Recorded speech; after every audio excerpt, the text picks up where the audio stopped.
kaj vpije ali govori tišina v vašem odnosu?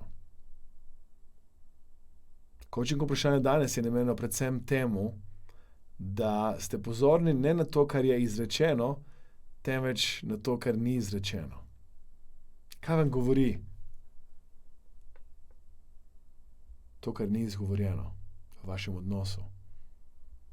Lahko je to odnos doma, z osebo, ki jo imate radi. Lahko je to odnos v službi. Kaj vam kriči, tuli tišina? Kaj je tisto, pred čemer si v resnici zatiskate oči? In kdaj bo pravi čas, da boste se s tem soočili, da boste to uredili?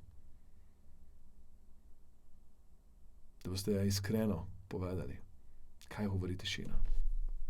Kaj vam pravi tišina sedaj v vašem odnosu, kaj vam pravi tišina sedaj v vašem življenju.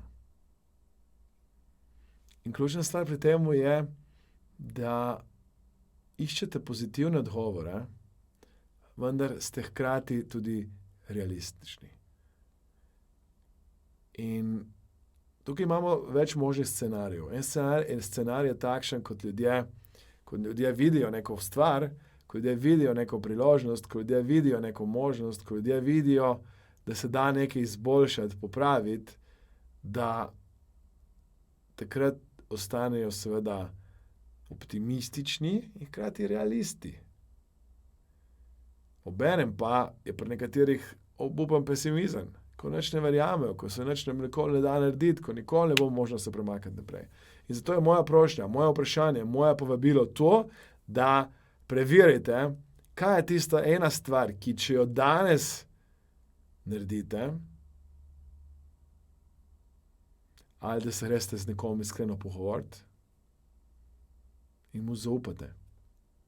Tišina v najinem odnosu mi pravi, da se nima kaj pogovarjati, da bi rada, da spet vzpostaviva stik. Tišina v najinem odnosu mi pravi, da bi rada spet začela znova, da bi rada nama dala eno priložnost. Iskreno se pogovorite, iščite načine, kako se lahko premaknete na naslednji nivo. In če to velja za službo, naredite to na enak način. Res je do sodelavca, do sodelavke. Tišina v najinem odnosu mi pravi to. Povej mi, ali se motim. Ali to, kar jaz opažam, ali pa to, kar jaz vidim, zate ni resnično. Prosim, pogovori se z mano. Deva se pogovoriti. Deva poiskati rešitev, deva poiskati način, kako lažje komunicirava. Kaj kriči tišina v vašem odnosu? Kaj vam pravi tišina? In velikokrat boste našli v tišini več odgovorov. Poslušajte. In ne poslušajte samo z ušesi, poslušajte tudi z očmi, oziroma gledajte seveda in poslušajte srcem. Upam, da je bilo to coaching vprašanje koristno. Hvaležen bom za vaše povratne informacije, hvaležen bom, da komentirate, delite, všečkate. Hvaležen bom, da mi napišete, Aleksander, ja, to je koristno, prosim, daj še kakšno coaching vprašanje, daj nadaljuj s tem, da lahko malo prevetrim to, kar se dogaja sedaj v vašem miselnem procesu. In zapomnite se to, kar dostikrat rečem ljudem, saj ne morejo biti vsa vprašanja za vas koristna. Jaz vsak dan dam kakšno drugačno vprašanje. In enkrat boste našli vprašanje, ko boste rekli, wow, Aleksander, to vprašanje me je res premakalo, me je zdrmalo. In to vprašanje, ki sem si ga že 10 000 vprašal in še zdaj nimam pojma, kaj naj si odgovorim, in je čisto ok. Tudi vi niste razpoloženi vsak dan, da bi bili koučani.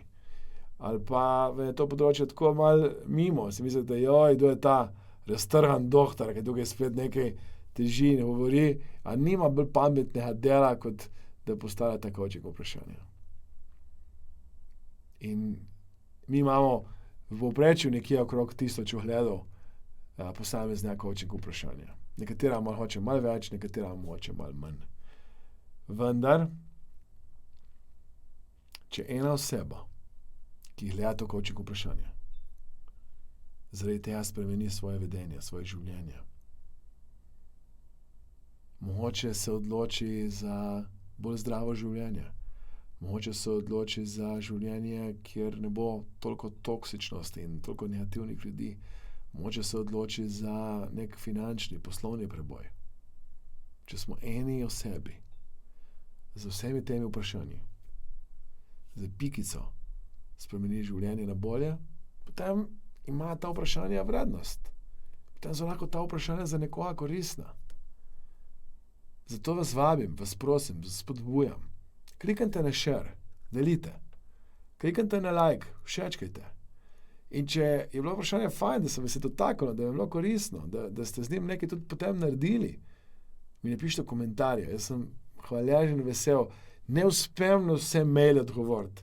Ne uspem vseh komentarjev odgovoriti, ker verjemite mi, da imamo res nekaj strašnih kanalov, ki jih upravljamo z njimi in vsebin, ki jih delamo in tako naprej. In vendar večino stvari preberem, mi sodelavke dajo za prebrati, tudi pokomentiramo, predebatiramo med nami in sem vedno hvaležen, počaščen, da to vidim. Da vidim, kako delate vi tudi vaše korake naproti svojih ciljev in sanj. Kaj kriči tišina? Kaj vam pravi tišina v odnosu? Kaj vam pravi? Kaj vam pravi že toliko časa in nočete poslušati? Kaj vam pravi tišina? Všečkajte, delite, komentirajte. In bodite nekaj časa tudi vi v tišini.